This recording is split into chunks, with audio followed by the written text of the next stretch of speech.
AI and gender-based violence. Key points. Fourth Industrial Revolution. We are entering a new era characterized by the rise of artificial intelligence, AI, and machine learning, promising increased productivity and efficiency. 2. National AI Policy. Pakistan's Ministry of Information Technology and Telecommunication has drafted a national AI policy aimed at expanding AI use, but briefly mentions the need for ethical and responsible use to protect privacy and fundamental rights. 3. Generative AI and deepfakes. AI can create human-like text, images, and videos. While it has beneficial applications, it also has a dark side, such as deepfake technology, which can create realistic but fake images and videos, often used in harmful ways.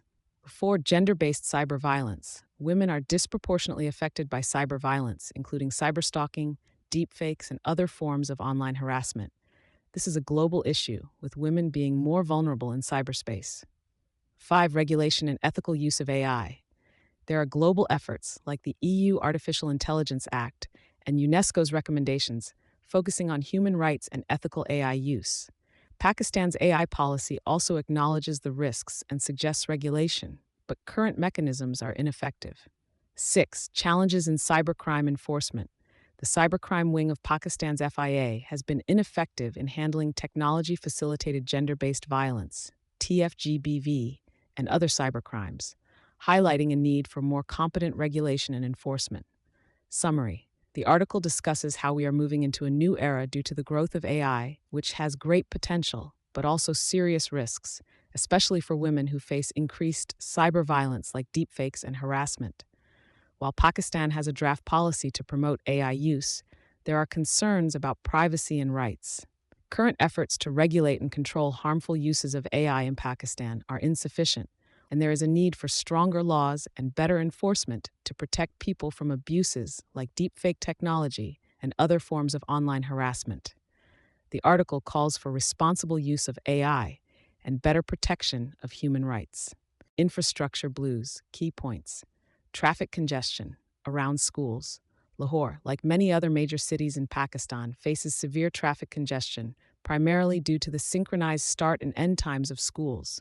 This congestion not only clogs the roads but also affects residential areas near schools. Population and transportation needs. With Lahore's population at around 14 million, about 6 to 7 million children and young people require daily transport to and from school, exacerbating traffic issues due to similar timings for school sessions. Comparison with developed cities. Unlike cities in developed countries, Lahore and other Pakistani cities lack robust public transport systems, contributing to traffic congestion. In developed countries, school buses, public transport, and proximity to local public schools reduce congestion. Policy and infrastructure choices. The article criticizes the choices made by Pakistani society and the state, emphasizing that investments have been heavily skewed towards road infrastructure like underpasses instead of public transport, education, and health facilities. This has not resulted in improved traffic flow or quality of life. Urban growth and infrastructure. With Pakistan's rapidly growing population and urban migration, cities like Lahore face increasing pressures on infrastructure. The lack of investment in public utilities, such as water and sanitation, is highlighted as a major issue. Resource misallocation. The article points out that while significant amounts are spent on infrastructure and services, the focus has been on individual expenditures rather than improving public infrastructure, leading to poor service quality and high costs. Need for collective solutions. Emphasizing the need for collective action, the article suggests that individual solutions, like using personal vehicles or bottled water, do not work at the scale of entire cities.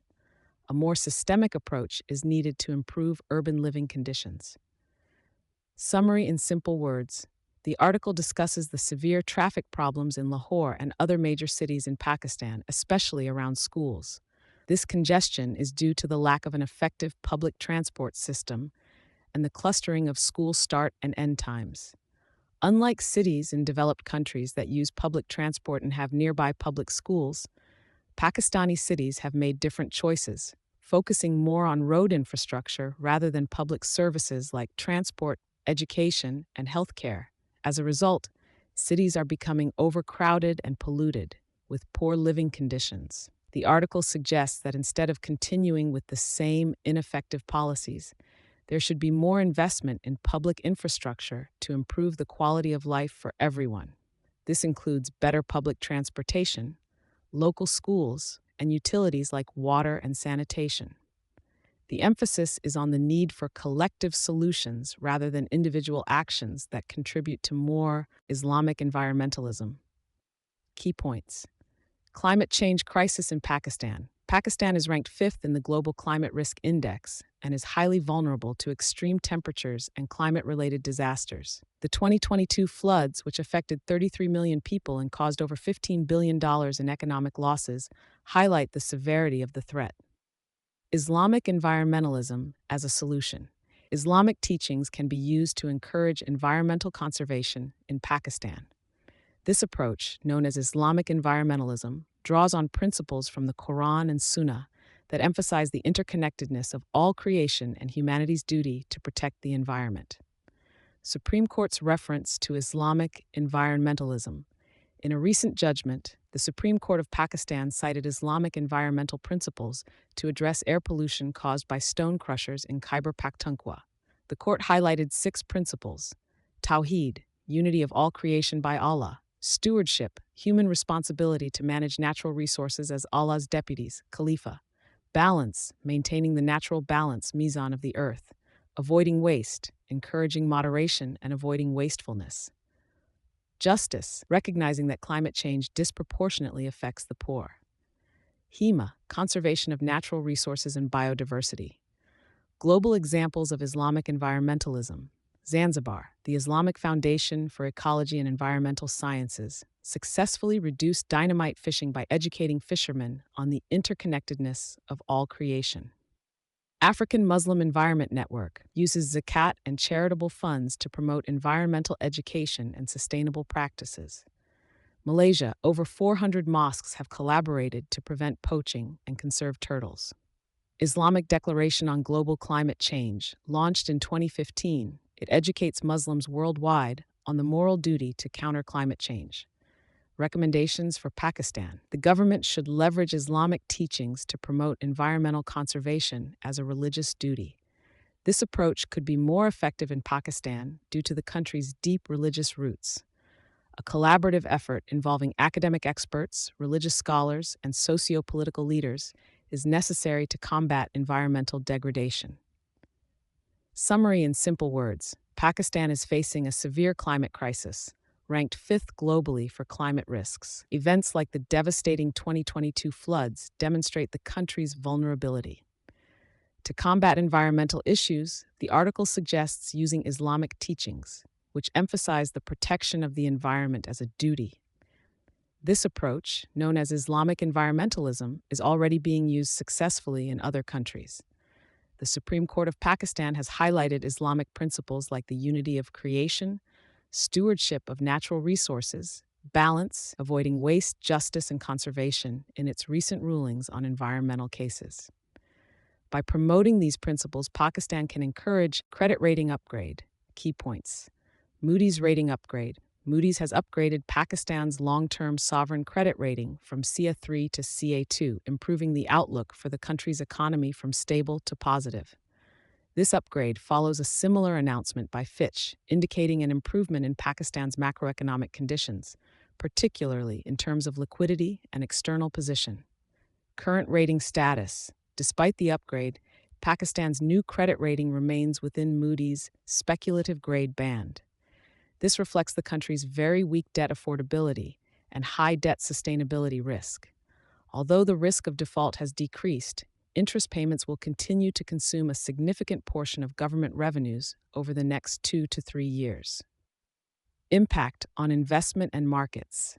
The rating upgrade has positively influenced Pakistan's investment risk profile, potentially reducing the country's risk premium and boosting investor confidence. The stock market responded positively to this news, alleviating concerns regarding delays in IMF loan approvals. Implications for government borrowing. The improved rating should help the Pakistani government re-enter global bond markets and secure commercial bank funding by the next fiscal year. With a better rating, Pakistan may negotiate more favorable terms and lower interest rates for raising $4 billion needed for budgetary support and to cover external financing needs. Sustaining reforms. Moody's has highlighted ongoing uncertainty regarding the government's ability to sustain and implement necessary economic reforms. The agency suggests that the coalition government, led by PMLN after the February elections, may struggle to implement revenue-raising measures without causing social unrest. Potential slippages in reform implementation could lead to delays or withdrawal of financing support from multilateral and bilateral partners. Dependence on external financing. Pakistan's economy remains heavily dependent on timely and sufficient disbursements of financing from official partners to meet its external debt obligations. The government must adhere strictly to IMF reforms and revenue-raising measures to ensure continued financial support, timely IMF program reviews, and the buildup of forex reserves. Summary in simple words. Moody's has improved Pakistan's credit rating from Css2025, indicating better economic conditions.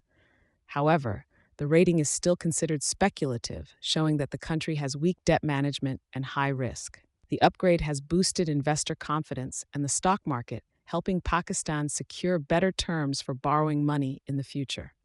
Despite this improvement, Moody's warns that Pakistan must stick to economic reforms and raise revenue to maintain international support. The government needs to carefully implement these reforms to avoid social unrest and ensure continuous financial backing to meet its debt obligations and support its economy. The refugee problem. Key points. Pakistan is beginning a second phase of repatriating Afghan refugees, with around 500,000 already sent back since November. The repatriation drive is motivated by Afghanistan's inability to prevent the TTP from launching attacks on Pakistan. There is rising xenophobia in Pakistan, targeting Afghan refugees and some local ethnic groups. Pakistan is facing resource constraints and security challenges, making it difficult to continue hosting Afghan refugees. The international community, especially countries involved in the Afghan war, has a responsibility to assist in relocating these refugees. Many Afghan refugees consider Pakistan their home, and forcibly repatriating them without consideration could be inhumane and culturally insensitive. Summary. Pakistan is set to begin a second phase of repatriating Afghan refugees, driven by security concerns related to Afghanistan's handling of the TTP. This move comes amid increasing xenophobia and resource constraints in Pakistan. While the international community needs to step in and help with refugee relocation, Pakistan should also consider the humanitarian aspect, as many refugees see Pakistan as their home. Forcibly removing them could be culturally and morally unjust. Press Club curbs key points. Censorship concerns. The Quetta Press Club has been ordered to halt seminars and conferences without official permission, which is seen as a move towards censorship. Justification. The district administration cites law and order issues as the reason for this restriction, but this step has been criticized as an infringement on press freedom. Media reaction. Media organizations, including the PFUJ, argue that the real issues in Balochistan stem from denial of rights and authoritarian behavior, not freedom of speech. Current restrictions. Information flow in Balochistan is already limited due to threats and pressures on independent reporting. Impact on free speech. Restricting press club activities will exacerbate the already restrictive environment for free speech in Balochistan. Alternative avenues. Efforts to stifle traditional media will push people to use social media to express their views, which the state is also attempting to control. Summary. The Quetta Press Club has been ordered to cease hosting events without official clearance, a move seen as an attempt to enforce censorship under the guise of maintaining law and order. This decision has been condemned by media organizations as a violation of press freedoms. The real issues in Balochistan, such as rights violations and authoritarianism, are not addressed by limiting free speech.